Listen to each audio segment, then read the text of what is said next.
Alicerce do Paraíso, volume 2, capítulo 2, Mundo Espiritual, 2.7, Doença e Espírito. As diversas situações após a morte. Título anterior: As diversas expressões faciais após a morte. A morte pode ocorrer de diferentes formas. Algumas pessoas tornam-se habitantes do mundo espiritual subitamente, acometidas de acidente vascular cerebral isquêmico ou hemorrágico, parada cardíaca, morte não natural, etc. Quem nada conhece sobre o assunto diz que essas pessoas é que são felizes, porque não passam pelo sofrimento e pelas dores da doença. Entretanto, não há nada mais errado, ninguém é mais infeliz do que esses espíritos. Como não estavam preparados para a morte, mesmo indo para o mundo espiritual, não têm noção de que faleceram e continuam pensando que estão vivos. No entanto, por não terem o corpo físico, desejam-no desesperadamente. Nesse caso, buscam aqueles com quem possuem elos espirituais, já que esses elos com parentes consanguíneos se mantêm mesmo após a morte, os espíritos tentam, por meio deles, encostarem o familiar. Geralmente, é mais fácil encostar em pessoas fisicamente enfraquecidas, em mulheres anêmicas em consequência de parto e principalmente em crianças, nas quais o encosto é mais frequente. Isso é a causa da verdadeira paralisia infantil e também da epilepsia. Por esse motivo, a paralisia infantil apresenta muitos sintomas semelhantes aos de acidente vascular cerebral. Na crise epilética, manifestam-se características do momento em que o espírito encostado morreu. Por exemplo, quando a pessoa espuma, é porque se trata do espírito de alguém que morreu afogado. Se tem crises ao ver fogo, significa espírito de uma pessoa que morreu queimada. As outras formas de epilepsia também mostram as diferentes circunstâncias de morte não natural. O sonambulismo e a deficiência mental também podem ser causados por encosto de espírito que teve morte não natural. Sobre mortes não naturais, há um aspecto que convém conhecer. Todos os espíritos daqueles que tiveram morte por acidente, suicídio, homicídio, etc., ficam presos ao local em que ocorreu a morte durante determinado tempo e são chamados de espíritos presos à terra. Geralmente, eles ficam circunscritos a um espaço máximo de cerca de 60 metros e, não suportando a solidão, tentam atrair companhia. É também devido à solidão que se tornam frequentes as mortes nos locais onde ocorreram, por exemplo, atropelamentos nas estradas de rodagem e de ferro, nas margens de lagos e rios onde houve afogamento, ou em árvores em que alguém se enforcou. Os espíritos presos à terra geralmente permanecem nesses locais durante cerca de 30 anos. Contudo, com a realização pelos familiares de ofícios religiosos em sufrágio a esses espíritos, esse tempo pode ser bastante abreviado. Portanto, devemos realizar cultos em sufrágio aos espíritos que tiveram mortes por catástrofes, acidentes, suicídio, homicídio, etc., com toda sinceridade de coração. Os mortos continuam no mundo espiritual com as dores e os sofrimentos do momento em que morreram. Isso se dá porque o mundo espiritual é a continuação do mundo material. Por tal motivo, especialmente os suicidas se arrependem profundamente. Pelo mesmo motivo, mesmo que se trate de uma pessoa realmente bondosa, se a morte ocorre em meio a sofrimentos, o espírito vai para o plano intermediário ou para o inferno. Quem era solitário antes de morrer, continua solitário no mundo espiritual. Quem não tinha sorte, continua desafortunado. Contudo, há casos em que ocorre o inverso. Por exemplo, aqueles que enriqueceram à custa do sofrimento alheio Por serem avarentos e por praticarem atos ilícitos, ao irem para o mundo espiritual, devido ao pecado cometido, ficam paupérrimos e se arrependem profundamente. Ao contrário, pessoas que no mundo material despenderam seus recursos para o bem do próximo e da humanidade e somaram atos meritórios, tornam-se prósperas e felizes no mundo espiritual. Pode acontecer também o seguinte: mesmo pessoas que aparentam ser maravilhosas enquanto vivem neste mundo, poucos meses ou um ano depois da passagem para o mundo espiritual, ficam com um semblante de acordo com seu verdadeiro sonem. Visto que o mundo espiritual é o mundo do sonem e já não existe o corpo carnal que envolve o espírito, o sonem de fealdade e maldade faz com que a aparência do espírito se torne feia e vil. Já o semblante daquele que somou atos meritórios torna-se belo e virtuoso. Podem, assim, compreender como o mundo espiritual é diferente do mundo material e o quanto ele é realmente justo e imparcial. Tempos atrás, havia entre meus subordinados um jovem chamado Yamada.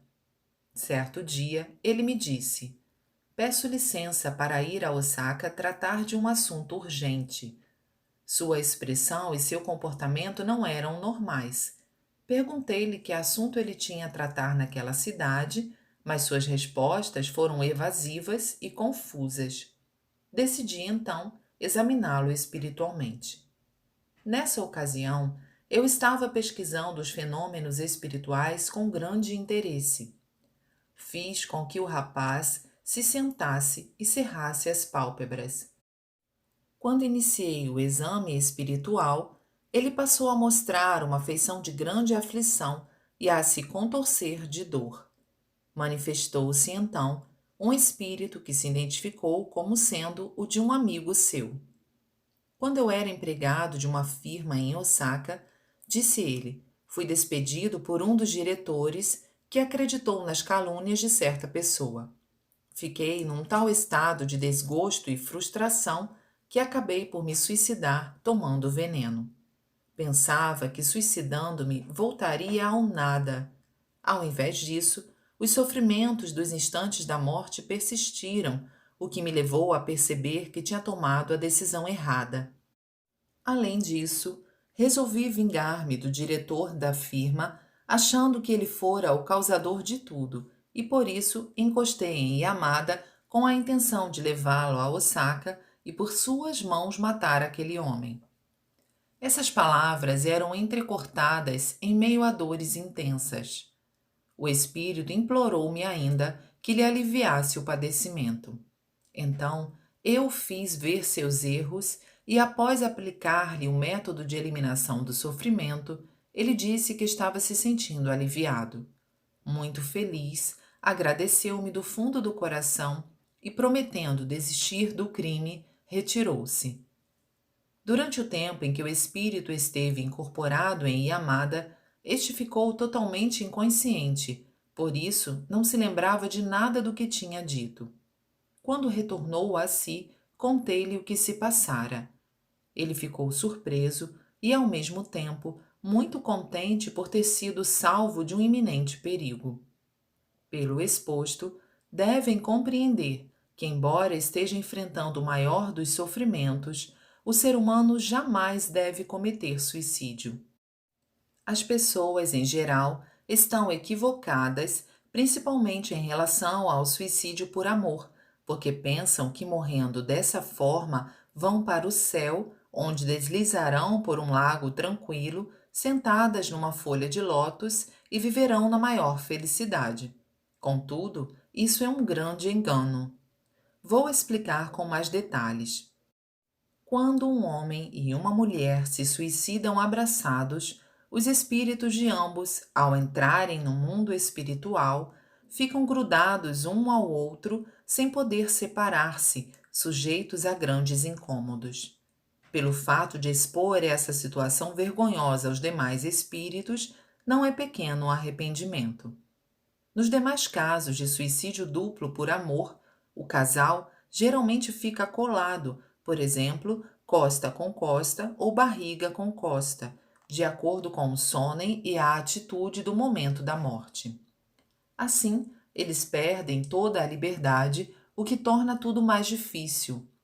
Os espíritos daqueles que durante a vida tiveram relacionamentos pervertidos ao extremo, como por exemplo o incesto, além de ficarem grudados, se um fica de pé, o outro fica com a cabeça para baixo, de modo que o sofrimento e o transtorno estão além da imaginação. Quando se trata de relações imorais de sacerdotes, educadores e de outras pessoas que devem dar o exemplo às demais, evidentemente, a pena é mais pesada que a dos outros. Em 25 de agosto de 1949. Doença e espírito. Conforme já expliquei pormenorizadamente, a doença é o aparecimento e o processo da ação purificadora. Ao mesmo tempo, convém saber que existem muitas doenças causadas pelos espíritos. Muito se tem falado sobre o assunto desde tempos remotos, havendo mesmo algumas religiões que afirmam que quase todas as doenças são causadas pela ação de espíritos. Entretanto, por meio de pesquisas, descobri que a causa da doença decorre da ação de espírito ou da ação purificadora, e que ambos possuem uma relação íntima e inseparável, pois o encosto do espírito doentio limita-se à parte em que há nuvens no corpo espiritual do doente. Portanto, se este estiver purificado até certo grau, pela dissolução das nuvens espirituais, não só desaparecerá a doença do corpo material, mas também será impossível ocorrer o encosto do espírito doentio e a pessoa se tornará saudável, tanto física quanto espiritualmente.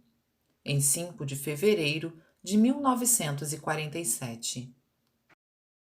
Os japoneses e as doenças psíquicas. Atualmente, as pessoas vivem falando sobre a degradação do pensamento, o aumento de crimes, a deficiência na política, etc. Mostrarei que a causa tem profunda relação com a doença psíquica. Em primeiro lugar, qual é a verdadeira causa dessa doença? Tratando-se de um assunto sem precedentes, ninguém imagina qual poderia ser. Evidentemente, por se tratar da própria verdade, creio que qualquer pessoa, a menos que tenha problemas mentais, concordará com o que vou dizer. A verdadeira causa da doença psíquica é física e, ao mesmo tempo, de influência espiritual. Para o homem da atualidade que foi submetido à educação materialista, talvez seja um pouco difícil entender, mas compreendemos esse ponto perfeitamente, posto que ele foi educado no sentido de que não se deve acreditar naquilo que não se vê. Não obstante, por mais que se negue, a verdade é a verdade. Se disserem que o espírito não existe por ser invisível, então terão que dizer que o ar e os sentimentos e pensamentos também não existem. O espírito existe porque existe. Os fenômenos espirituais também existem porque existem. Se não partirmos dessa premissa, não poderei expor a minha tese. Assim, aqueles que negam terminantemente a existência do espírito, devemos dizer que eles se assemelham aos que nos julgam supersticiosos, mas, para nós, eles é que lamentavelmente o são. A partir de agora, discorrerei sobre o assunto principal. Se a doença psíquica é um fenômeno espiritual, por que isso acontece? Muitas pessoas se queixam de pescoço e ombros enrijecidos, o que é uma realidade. Posso dizer que praticamente todos os japoneses se ressentem disso. Aliás, pela minha longa experiência, posso afirmar que todas as pessoas apresentam esses sintomas. É raro, mas há quem diga não sentir isso. Nestes casos, o pescoço e os ombros estão tão rijos que elas não têm dor. Ou seja, é possível que todos tenham predisposição para isso. Creio que o leitor ficará surpreso se eu disser que esse enrijecimento constitui a verdadeira causa da doença psíquica. Com o desenrolar da explicação, acabarão concordando comigo. Com o enrijecimento do pescoço e dos ombros, os vasos sanguíneos que levam o sangue ao cérebro ficam comprimidos, causando anemia na parte frontal da cabeça. Isso é um problema, porque a anemia no interior da cabeça não se resume a uma simples anemia. Uma vez que o sangue é a materialização do espírito, essa anemia leva à diminuição das células espirituais da região cerebral, que caracteriza a anemia espiritual. Essa é a causa imediata da doença psíquica. A influência na forma de encosto ocorre no local do corpo espiritual que está anêmico. A maioria desses espíritos é de animais como raposa, tanuque e, mais raramente, de cães e gatos, sendo sempre espírito desencarnado. Pode ocorrer também encosto em conjunto de espírito humano e espírito animal. Analisando o sônen do ser humano, diremos que ele é constituído de razão, emoção e vontade. Esta transforma os dois primeiros em ação. A explicação é que a função da parte frontal do cérebro é comandar a razão e da parte posterior comandar a emoção. Prova disso é o desenvolvimento maior da parte frontal da cabeça nas pessoas de raça branca, que indica riqueza de razão. Em contrapartida, as de raça amarela possuem a parte frontal estreita e a parte posterior desenvolvida, indicando riqueza de emoções. Todos sabem que o indivíduo da raça branca é mais racional e o da raça amarela mais emocional. Além disso, razão e emoção estão sempre em luta no interior do ser humano. Se a razão predomina, não há erros, mas, por outro lado, reina a insensibilidade. Se a emoção for dominante, fica-se à mercê dos instintos e isso é perigoso. O ideal seria ambos estarem harmonizados, sem que nenhum deles prevaleça. Todavia, o ser humano sempre acaba pendendo para um dos lados. Para manifestar a emoção ou a razão em ação, necessita-se da vontade, independentemente do seu grau de intensidade. A fonte dessa vontade localiza-se na região umbilical. Podemos dizer que este é o local que tem a função de gerar a ação. O trabalho conjunto da razão, emoção e vontade constitui a trilogia do Sônen. A anemia espiritual da parte interna frontal da cabeça provoca insônia. Esta, na maioria das vezes, é causada pelos nódulos na região da medula oblonga, na zona occipital direita, os quais comprimem os vasos sanguíneos. A insônia acentua a anemia espiritual e os espíritos de animais aproveitam a oportunidade para encostar. Sendo a parte interna frontal da cabeça o comando central do corpo humano, ao ocupá-la, o espírito consegue manipular livremente o indivíduo. Principalmente o espírito de raposa, este tem interesse em utilizá-lo à sua vontade, pois com isso se torna influente entre seus companheiros, fato que o ser humano nem imagina. Em breve, baseado nas minhas experiências, pretendo escrever detalhadamente sobre os espíritos de raposa. Por conseguinte, gostaria que aguardassem ansiosamente. Como vimos, é tarefa inerente da razão controlar constantemente a emoção, que é instintiva ao ser humano, cuidando para que este não cometa erros. De qualquer modo, a pessoa consegue manter a normalidade devido à razão, que atua como força da lei sobre a emoção. Portanto, se houver a perda dessa força, a emoção ficará totalmente desgovernada. Eis o que é a doença psíquica. Quando a força da lei está atuando plenamente no interior da parte frontal da cabeça, ciente disso, o encosto não consegue dominar a pessoa. No entanto, quando o espírito da pessoa se enfraquece, o espírito maligno consegue realizar seu intento. E como existe variação de intensidade no enfraquecimento, o espírito maligno atua proporcionalmente a esse enfraquecimento. Por exemplo, considerando que a plenitude do espírito da pessoa na parte frontal da cabeça seja 100%, não há possibilidade de encosto. Sendo 90%, o encosto ocorrerá numa proporção de 10%. À medida que essa totalidade vai diminuindo, a proporção do encosto vai aumentando para 20, 30, 40, 50, e quando o encosto chega a 60%, a razão está com apenas 40%, o que caracteriza sua derrota para a emoção. Nessas condições, o encosto consegue controlar livremente a pessoa. Como disse no início, o enrijecimento do pescoço e dos ombros comprime os vasos sanguíneos e causa a anemia espiritual, propiciando ao encosto atuar nessa mesma proporção. Atualmente, não há ninguém que esteja livre do enrijecimento. Portanto, podemos dizer que ninguém possui plenitude espiritual. Até mesmo aqueles que são respeitados na sociedade têm uma deficiência espiritual de 20 a 30%. Às vezes, perguntamos: por que uma pessoa tão brilhante cometeu um erro desses? Ou, por que será que não compreendeu algo tão simples?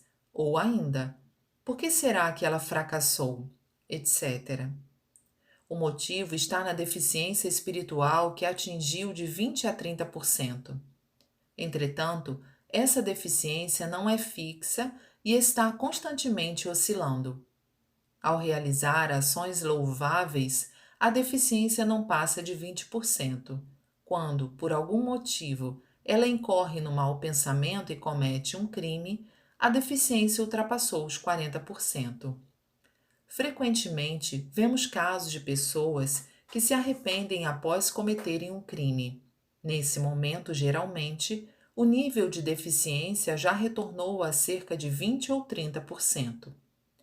Relaciona-se a esse caso o dito popular: ela foi tentada pelo demônio. Normalmente, as pessoas em geral têm uma deficiência espiritual em torno de 30 a 40%, mas, por algum motivo, essa porcentagem pode, a qualquer momento, ultrapassar os 50%. Nesse caso, elas acabam cometendo crimes que nem imaginavam. Um exemplo dessa deficiência é a histeria, cuja causa, quase sempre, está no espírito de raposa, que domina a parte frontal da cabeça do indivíduo e, por causa do ciúme ou da ira, a deficiência excede os 50%. Assim, as pessoas passam a fazer escândalos ou a dizer coisas incoerentes, nas quais nem estavam pensando. Essa situação não dura por muito tempo, pois, ao ultrapassar o limite de 50%, a deficiência espiritual novamente se reduz. Sendo assim, a pessoa deve fazer o possível para se manter no limite de 30% de anemia espiritual. Acima desse nível, já é perigoso. Creio que, tomando conhecimento do que acabei de explicar, poderão compreender perfeitamente por que há tantos criminosos hoje em dia. O encosto, evidentemente, é de animal, por isso, se sua força de atuação ultrapassar os 50%, a psique humana se igualará ao de um animal, embora a aparência seja de um ser humano. Ele passa, então, a praticar ações animalescas com toda a naturalidade. Neste ponto, há uma diferença notável entre o ser humano e o animal. Enquanto o amor existe entre os seres humanos, em algumas espécies de animais ocorre o amor entre o macho e a fêmea, e destes pelos filhotes, mas o amor solidário é muito escasso. Em comparação, as aves e os insetos o possuem em maior grau. Contudo, a maioria dos animais não possui sequer o amor entre o casal e destes pelos filhotes. Por esse motivo, quando o ser humano manifesta características animais, revela uma crueldade inimaginável. Conforme eu afirmei, já que não existe ninguém em estado de plenitude espiritual, ou seja, de 100%, todas as pessoas, umas mais, outras menos, são influenciadas espiritualmente e pode-se dizer que todos são doentes psíquicos. Logo, falando sem reserva, podemos afirmar que todos os japoneses, em algum grau, são doentes psíquicos. Vejamos algumas situações que tenho presenciado. Diariamente, encontro-me com dezenas de pessoas e converso com elas sobre vários assuntos. Posso dizer que todas apresentam algum tipo de alienação e, sem dúvida, têm suas esquisitices. Conforme se vê, mesmo pessoas valorizadas pela sociedade têm deficiências comumente imperceptíveis. Desse modo, podemos dizer que a doença psíquica, em pequeno grau, é comum a todos. E não é só o que as pessoas dizem, mas também o modo como agem. Praticamente todas cometem absurdos no dia a dia, além de não demonstrarem o mínimo interesse pela civilidade e pelas boas maneiras. Em geral, quando entram na sala e me cumprimentam, fazem-no de maneira incorreta, por exemplo, curvando-se em direção à parede, à porta, à janela, etc. Realmente, há pessoas de todos os tipos. Algumas são excessivamente corteses e outras, ao contrário, secas demais. Podemos concluir, portanto, que todos são doentes psíquicos em pequeno grau.